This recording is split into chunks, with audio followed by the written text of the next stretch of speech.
듣고 올까요? 자, 하나금융투자 청담금융센터의 박문환 이사 연결돼 있습니다. 이사님 안녕하십니까? 네, 안녕하세요. 네.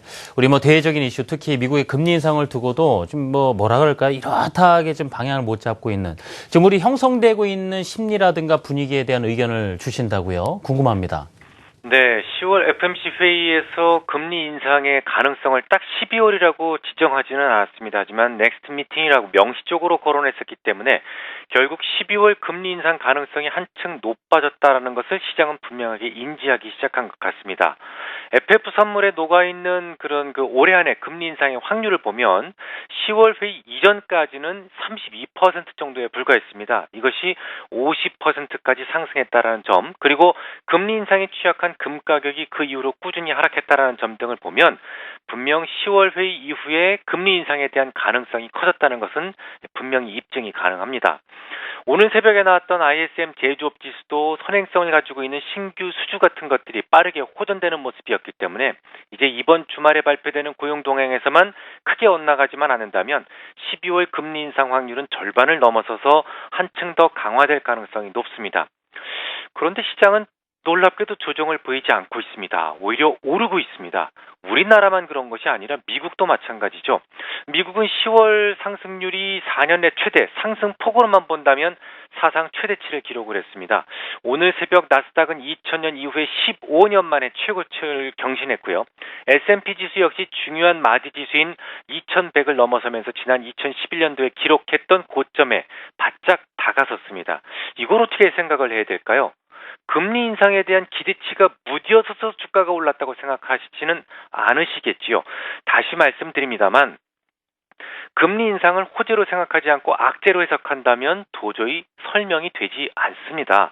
물론 10월 회의 이전에 이미 큰 자금들이 유입되기 시작했기 때문에 금리 인상의 시기가 앞당겨지기 전이라고 주장할 수도 있겠습니다만 이 돈의 흐름을 좀 더 면밀하게 정밀하게 뜯어보면 10월 정책회의 이후에 지난달 마지막 3거래일에만 약 한 5억 달러의 자금이 신규로 유입됐다면 이것은 금리 인상이 곧 악재가 아니다라는 것을 분명하게 보여주는 증거가 될 수 있습니다.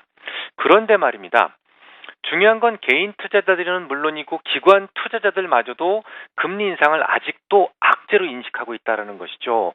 이런 흐름이 물론 영민한 투자자들에게는 기회가 될 것이다라는 말씀을 지난주에도 드렸습니다만 12월이 됐든 3월이 되었든 결국 연준은 금리를 올리게 될 거니까 현재 시점에서는 상승시마다 비중을 줄여야 된다고 생각하시는 분들이 제법 많다는 것이 문제입니다. 연기금만 해도 그렇습니다.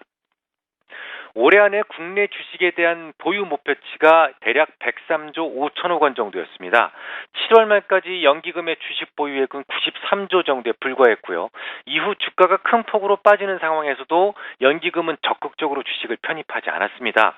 지난 10월 말까지 매수액은 고작 3조도 되지 않았으니까요. 이것은 분명 미국의 금리 인상을 악재로 인식하기 때문일 겁니다. 그러니까 적극적으로 편입을 안 했겠죠.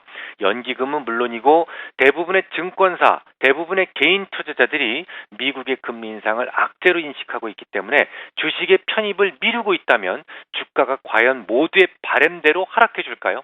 이 세상 사람들이 대부분 금리 인상하면 주가가 크게 하락할 것으로 믿고 있는데 또 그때를 매수의 기회로 잡겠다고 생각을 하고 있는데 과연 주가가 친절하게도 시장의 바람대로 생각대로 하락해 주겠습니까? 아무튼 그건 나중에 보면 알 일이고요. 지금 시장 매우 독특해졌습니다. 기관들은 좀 전에 말씀을 드렸듯이 안 삽니다. 개인 투자자들은 주가가 상승시마다 적극적으로 팔고 있습니다. 오로지 사는 사람들은 외국인 스마트 머니들만 매수를 하고 있는 시장이기 때문에 시장의 성격이 희한해지고 있습니다. 개인들이 판다는 것은 코스닥이나 중소형주를 많이 팔고 있을 겁니다. 물론 외국인들은 매수를 하고 있지만 그들은 개인들이 팔고 있는 중소형주에는 애초에 관심조차 없습니다. 그러니까 외국인들이 좋아하는 대형주는 매도세는 없고 매수세만 존재합니다. 대형주는 탄력을 받으면서 상승할 수밖에 없겠고요. 반면에 개인들의 주 무대였던 중소형주들은 매수세는 없지요. 오히려 매도세만 우세하다 보니까 하락 종목이 월등히 많은 상황에서 지수만 굼실거리고 올라가는 그런 고약한 모습이 만들어지고 있는 겁니다. 이런 현상은 미국도 마찬가지입니다.